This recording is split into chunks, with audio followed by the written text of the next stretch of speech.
আমাকে ফুল টোরাল তো একটা টানে না, বুঝছো? আরে কি করলা? 17 টাকা নষ্ট করে ফেলছো। যা করছি ভালো করছি। এসব ইঁদুরের বিষটা টানলে নাকে ফুলের সুবাস যাবে কিভাবে?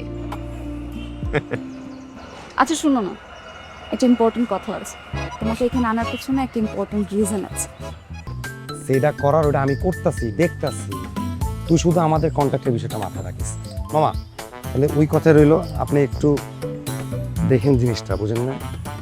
জিনিস আছে। আর বিড়ি খাবেন? আর খান একটা। আরে আমরাই তো, আমরা নিজেদের লোক। মামা, তাহলে আপনি ওদিকটা দেখেন, আমি একটু দেখতেছি। ঠিক আছে মামা?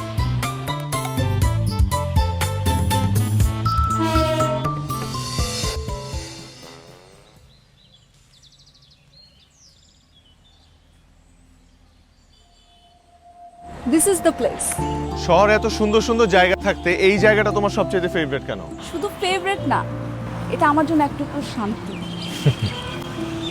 দেখো চারপাশে কত সুন্দর সুন্দর ফুল ফুটে আছে আর ফুলের সুবাস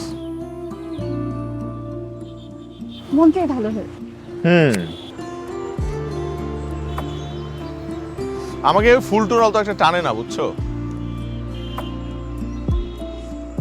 আরে কি করলা? 17 টাকা নষ্ট করে ফেলছো। যা করছি ভালো করছি। এসব ইঁদুরের বিষটা টানলে নাকে ফুলের সুবাস যাবে কিভাবে? আচ্ছা শুনো না, একটা ইম্পর্টেন্ট কথা আছে। তোমাকে এখানে আনার পেছনে একটা ইম্পর্টেন্ট রিজন আছে। কি সেটা? আমাদের বিয়ের পর আমাদের বাসায় এরকম একটা বাগান করতে চাই। বাসার চারপাশে থাকবে নানা রঙের ফুল আর ফুলের সুবাস। সকালে ঘুম ভাঙবে বেলি ফুলের ঘ্রাণে। তাহলে একটা কাজ করি, আমরা একটা নার্সারি ভাড়া নিয়ে নেই। বাসা ভাড়া নেওয়ার কি দরকার?